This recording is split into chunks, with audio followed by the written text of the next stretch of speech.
According to the Italian news agency INSA, about 1,700 irregular migrants arrived in Italy last weekend by crossing the Mediterranean. The report stated that on April 8, Saturday, approximately 700 irregular migrants arrived on the island of Lampedusa, which is the closest piece of land to Africa, with 17 migrant boats, and on April 9, Sunday, about 1,000 irregular migrants arrived with 26 boats approaching the island. Meanwhile, it was reported that the Coast Guard teams rescued 36 people, including 8 women, from the sea by conducting an operation on a migrant boat last night, according to data from the Italian Ministry of the Interior. The number of migrants who arrived in the country by sea from the beginning of the year until April 7 was recorded as 28,285.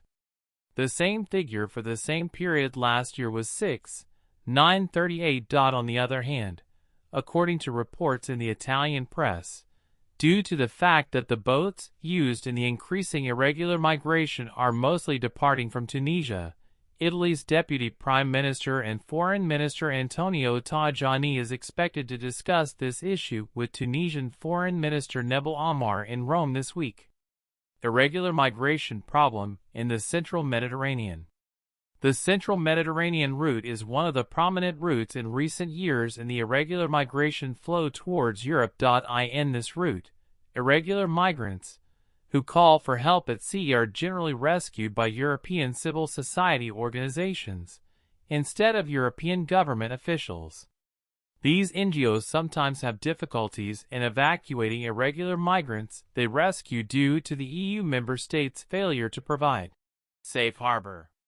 The first place in Europe where irregular migrants, who can cross the Mediterranean by their own means, or those who are rescued land, is usually the island of Lampedusa, Italy's closest land to North Africa.